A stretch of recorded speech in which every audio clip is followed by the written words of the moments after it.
ஆனால் ஒன்றை மட்டும் கூறிக்கொள்ள ஆசைப்படுகிறேன்.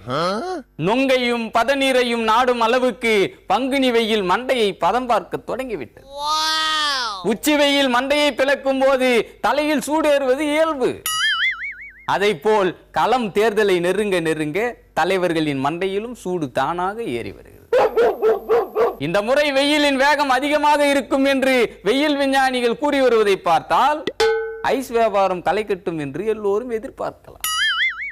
குச்சி ஐஸ் யாருக்கு கொடுத்தால் குஷியாவார்கள், பால் ஐஸ் யாருக்கு கொடுத்தால் பழமாக சிரிப்பார்கள், கப் ஐஸ் யாருக்கு பிடிக்கும் என்று எப்படியெல்லாம் ஐஸ் வைக்கலாம் என்று மூளையில் உட்கார்ந்தவாறு மூளையை கிளறிவிட்டால் அங்கேயும் சிசிடிவி கேமராவை திருப்பி இந்த சிங்கத்தின் சிந்தனையை சிதறடிக்கிறார். புலியின் அடிவயிற்றிலேயே புலியை கரைத்தால் புலி எப்படி குறைக்கும்? சரி, ஐஸ் எப்படி வைப்பது என்ற ஐடியாவை சற்று ஒத்தி போட்டுவிட்டு குடைக்கு வழி உண்டா என்று குடையை விரித்து காத்து கிடந்தால் குடைக்குள் ஒருவரும் வர மறுக்கிறார்கள். ஆரம்பமே இப்படி என்றால் கத்திரி வெயில் சுத்தி சுத்தி எரிக்குமே, அப்போது என்ன செய்வது?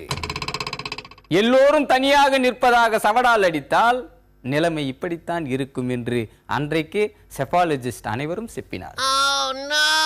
இடிதாங்கி தனியாக நிற்பதாக சொன்னால் அதை அரைகூவல் என்று ஏன் எடுத்துக்கொள்ள வேண்டும்?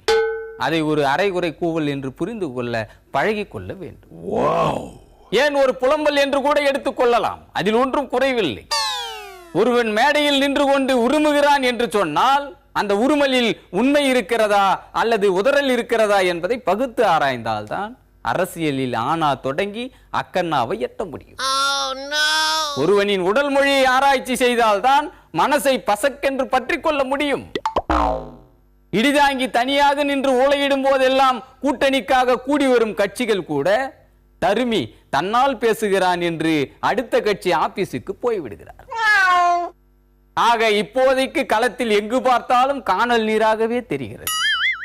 கனவு நனவாகும் என்ற நோக்கத்தில் பீடு நடை போட்டு சென்றால் காணல் நீர் கண்ணாமூச்சி ஆட்டம் காட்டுகிறது. இது போன்ற சிறுபிள்ளைத்தனமான ஆட்டத்திற்கெல்லாம் இடிதாங்கி ஒருபோதும் ஒத்து வர மாட்டான். காலம் பொன்னானது, அதை வீணாக்க வேண்டாம்.